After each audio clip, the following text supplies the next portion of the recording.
Hello, welcome to my channel. My name is Ruth and you're welcome to Pixelate. What is Pixelate about? Pixelate is a graphic design channel where you would find a lot of resources in the coming days. We're going to be having graphic design book reads, graphic design blog reads, we're going to be having tutorial videos and also design challenges. So let's just jump right into the video. So today we're going to be looking at how to become a self-taught graphic designer without losing your soul. And yes, that is very interesting.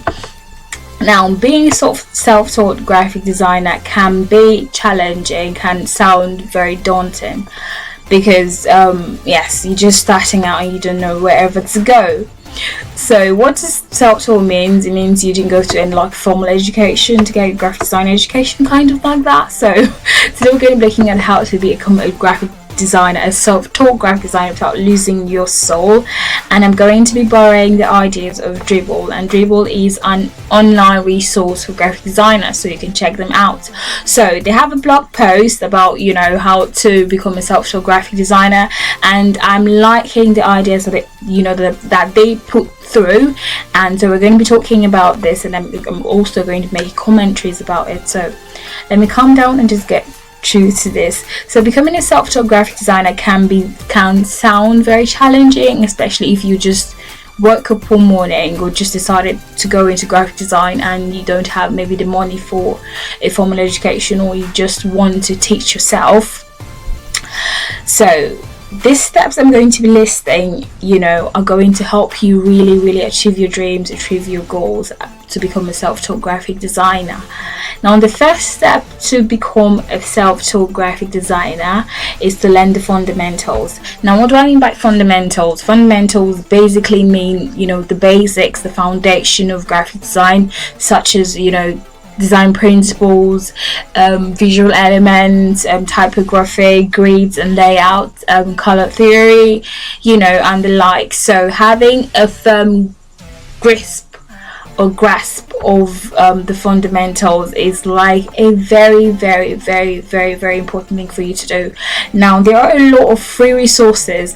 Now, 10 years ago, this would not have been possible to be, like a comfortably to be a self-taught graphic designer. But thanks to the internet and thanks to, much more information out there, you can actually just take free courses on, brief courses on Skillshare, on Envato Elements, to help you become that self-taught graphic designer that you have envisioned all these years. So learn the fundamentals, really. Just take your time, no rushing, don't rush and crash. So just take your time and then learn the fundamentals. Why do I like doing this mouth thing? Anyways, that's totally fine. So the next step, and I totally do agree with in that Dribbble, is to invest in the right tools. Now, what are tools? Tools are what help you to achieve that visual communication through graphic design.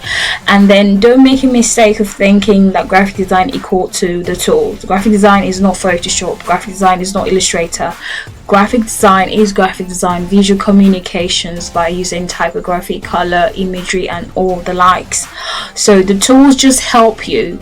Now, I like to point something out here. Now, if you get the fundamentals and you understand the basis of graphic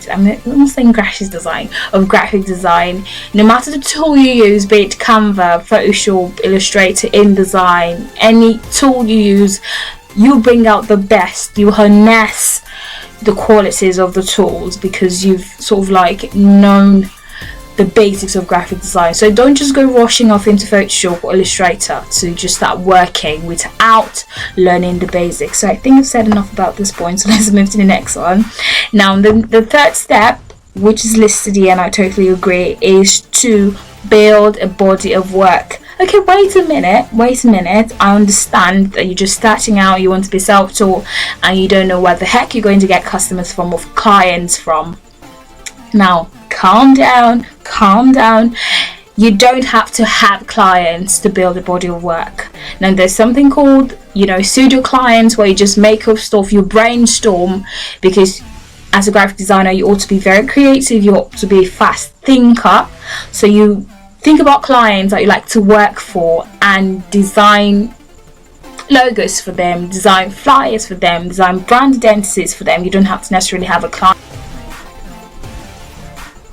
Okay, so the clients will definitely come. That's a given. Just figure out what you do and you definitely have clients. So build the body of work. You don't have to have a real life client to actually do a lot of work. You can make stuff up. You can just initiate some personal projects and implement them. Then there's a quote here from Dribble that I like to borrow. Says, start accumulating a body of work that directly reflects the graphic design jobs you ideally want to be hired for. And I think that does something to you psychologically that, you know, helps you to just stay focused and achieve and hit your goals as a graphic designer. You can also, as a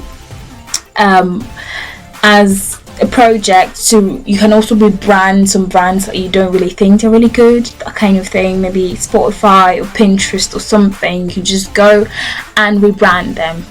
That's like I've not really done that really, but I have plans to do that, and I can tell because I've seen people do it and I've seen people close to me do it. I think it's very interesting, it's very stressful, it's very straining, but it will actually bring out the best in you. So according to Spencer Gabor, a self-taught designer and illustrator, he said, to be honest, at first I was making loads and loads of bad work. I kept putting together collections of work until the feedback finally became positive. So you just have to keep working. So let's move down to the next point. Now, if you've not subscribed to my channel, just do well to subscribe to my channel. You know, go into that. It's totally free, really. So let's go on. The fourth step, or the next step, is to get your work seen. So you've learned the fundamentals, and then you're building a body of work, and you've learned the right tools. So what next? So get your work seen. Get people to know that this is what I do. Get people to know that, okay, this is me. I'm a graphic designer. And be proud of what you do. Be proud of your craft, really. So get your work seen on social media, on platforms. Build like a portfolio, really. Build like a portfolio. The portfolios like Binance, Boards and Pinterest, also Dribble right here. You can use them. You can use these platforms to just build like that portfolio, or the work you've already built. When I mean portfolio is like just like a summary, or, you know, a lot of works that you've done as a graphic designer or something like that. So get your work seen. Don't just keep designing and you don't put it out on social media, nothing. You just stay there. Please don't do that. Okay, so let's go to the next one. Now, the next step is to network with other graphic designers. Now, no man is an island. You cannot do it all by yourself. I know you're self-taught, I know you're independent. Yes, a round of applause for you. But then you have to work and network with other graphic designers. You can never underestimate the power of networking and community building. I can say personally, as you know, from my experience, that working with other graphic designers just does something to your mind, just opens you up to new opportunities and possibilities. So don't be that island, man. Just work with other graphic designers. Okay, and then it also does something to you. It helps you to get feedback and evaluate your work, because you can be saying this is so nice, and then another graphic designer says no, this is so bad. So be ready to take negative feedback. Now the next step is to get real work experience, like go into the real world. So you now have a portfolio, you now know stuff a lot, maybe not too much though, but then you are well ready to work, you know, for a real life client. So go get jobs, apply for jobs on, you know, their online platforms, so you can apply for jobs like Envato Elements, like